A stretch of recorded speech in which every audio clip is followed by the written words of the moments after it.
ভরতপুরের বিধায়ক হুমায়ুন কবির বুধবার দুপুরে ভরতপুরের সোদপুর গ্রামে আসেন। খুন হয়ে যায় নাবালিকা সোহানা খাতুনের পরিবারের সঙ্গে দেখা করতে। তার বাড়িতে গিয়ে পরিবারের সঙ্গে থাকার আশ্বাস দেন এবং সব রকম সহযোগিতা করার এবং প্রয়োজন পড়লে তাকে সরাসরি কথা বলার জন্য ফোন নম্বর দেন পরিবারকে। তিনি বলেন, দোষীরা যাতে তাড়াতাড়ি ধরা পড়ে, প্রশাসনকে সে কথাই বলবো। তার সঙ্গে ছিলেন ভরতপুরের তৃণমূল কংগ্রেসের প্রাক্তন ব্লক সভাপতি ও প্রাক্তন শিক্ষক সৈয়দ রফিকুল হাসান, ওই এলাকার পঞ্চায়েত সমিতির সদস্য মনিরুল ইসলাম ও প্রাক্তন পঞ্চায়েত সমিতির সভাপতি। এরপর সংবাদ মাধ্যমের মুখোমুখি হন। এত বড় জঘন্যতম ঘটনা যে মাত্র একটি 8 বছরের বাচ্চা মেয়ে সোহানা খাতুন, তার বাবা সোহাগ শেখ আমার পাশেই ডান দিকে দাঁড়িয়ে আছে। তো আমি আউট অফ ডিস্ট্রিক্ট ছিলাম বা আউট অফ ভরতপুর ছিলাম, কালকেই কলকাতা থেকে ফিরেছি। আমি ওখান থেকেই ঘটনা শুনেছি, বিবরণ শুনেছি। তো আজকে আমি এখানে এসেছি। আমাদের একটাই বক্তব্য, সেটা হচ্ছে এত বড় জঘন্যতম একটা নিষ্পাপ বাচ্চা মেয়ে, তাকে বাড়ি থেকে প্ল্যান মাফিক ডেকে নিয়ে গিয়ে 3 দিন পর তার ডেড বডি পাওয়া যাচ্ছে। সে কী এমন অন্যায় করেছিল কারো কাছে, সেটা আজও সবার অজানা। আমি ভরতপুর থানার প্রশাসন তাদের মতো করে ইনকোয়ারি করছে, কেস স্টার্ট হয়েছে। আমি জেলা প্রশাসনের কাছে, এসপি সাহেবের কাছে এই বিষয় নিয়ে কথা বলবো।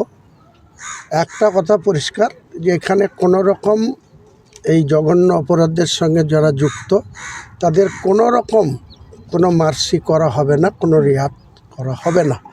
তাদের যাতে জঘন্যতম শাস্তি হয়, এই জঘন্য ঘটনার জন্য দৃষ্টান্তমূলক শাস্তি তারা পায়, এ ব্যাপারে আমরা সবসময় সক্রিয় থাকব, সজাগ থাকব।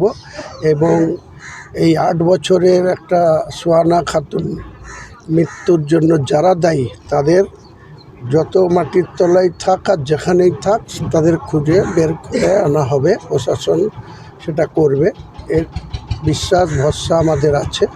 পাশাপাশি ওই বাচ্চা মেয়েটি যে মারা গেছে, তার বাবা মায়ের সাথে, তার দাদুর সাথে আমি কথা বললাম।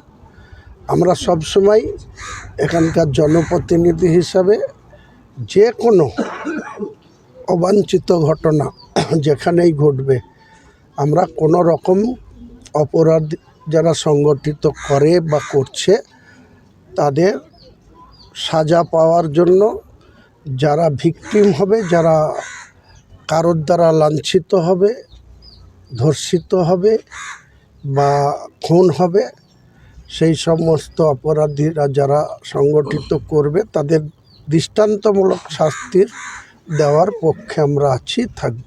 দাদা, আপনার বিধানসভা এলাকায় দফায় দফায় কিছুদিন আগে খালড়াতে শুরু করে বিভিন্ন জায়গায় এই বাচ্চা শিশুরা খুন হয়ে যাচ্ছে, ধর্ষিত হচ্ছে। কোথাও কি প্রশাসনিক ব্যর্থতা বা গাফিলতি বা বিচার ব্যবস্থায় কি?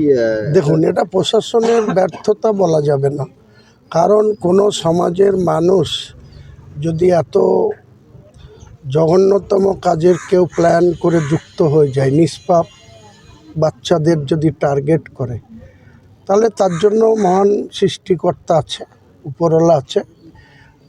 আপাতত দৃষ্টিতে যেমন আইনের শাসনে তাদের শাস্তি দেওয়া হবে, আমি মনে করি একজন মুসলমান হিসাবে যে কোনো মানুষ যদি এই রকম নিষ্পাপ মানুষদের এইভাবে হত্যা করে বা কেউ জোর করে রেপ করে বা তার সত্যির দুর্ব্যবহার করে, তাহলে মহান উপরওয়ালাও তাদেরকে ছাড় দেবেন না, ছেড়ে দেবেন না। উপরওয়ালার প্রতি আস্থা আমাদের সবার রাখা উচিত। মহান আল্লাহ আমাদের এই পৃথিবীতে সৃষ্টি করেছে, সেই মহান আল্লাহ তাআলার কাছে আমরা বারবার দোয়া চাইব, বারবার বলবো, সমাজের মানুষ যাতে ঈমান নিয়ে থাকুক, ন্যায় পথে থাকুক, অন্যায়কে বর্জন করুক,